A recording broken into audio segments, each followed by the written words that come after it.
আসাম মন্ত্রিসভার বৈঠকে বেশ কয়েকটি সিদ্ধান্ত নেওয়া হয়েছে।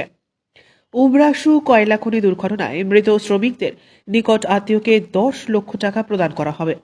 আরও 5 জন অর্থাৎ যাদের এখনো কোনো খোঁজ নেই তাদের আত্মীয় স্বজনকে 10 লক্ষ টাকা করে প্রদান করা হবে।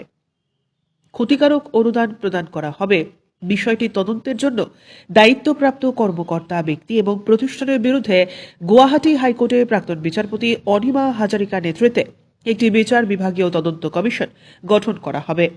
রাজ্যে খনি খননের ওপর সম্পূর্ণ নিষেধাজ্ঞা আরোপ সম্পর্কিত একটি এসওপি প্রস্তুত করা হবে। খনি ও খনিজ সম্পদ বিভাগ কেন্দ্রীয় সংস্থাগুলির সাথে পরামর্শ করে সকল যেখানেই বিদ্যমান রেড হোল মাইন পাওয়া যাবে সেখানেই বন্ধ করার পদক্ষেপ নেওয়া হবে বলে সিদ্ধান্ত নেওয়া হবে। Bureau report, CNN 24 news, Silchar.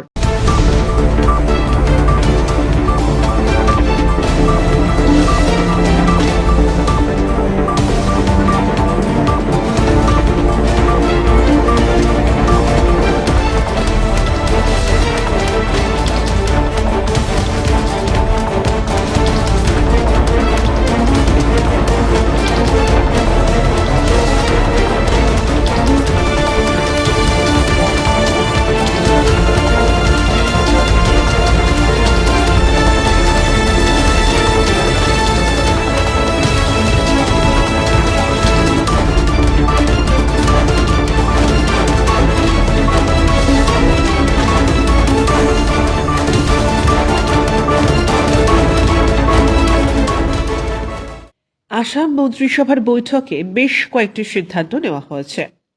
উমরাসু কয়লা খনি দুর্ঘটনায় মৃত শ্রমিকদের নিকট আত্মীয়কে 10 লক্ষ টাকা প্রদান করা হবে।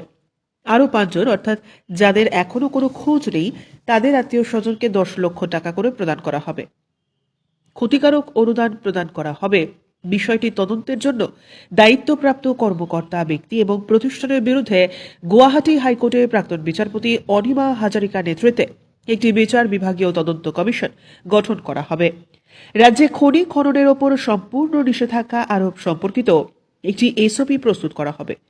খনি ও খনিজ সম্পদ বিভাগ কেন্দ্রীয় সংস্থাগুলির সাথে পরামর্শ করে সকল যেখানেই বিদ্যমান রেড হোল মাইন পাওয়া যাবে সেখানেই বন্ধ করার পদক্ষেপ নেওয়া হবে বলে সিদ্ধান্ত নেওয়া হবে। Bureau report, CNN 24 news, Silchar.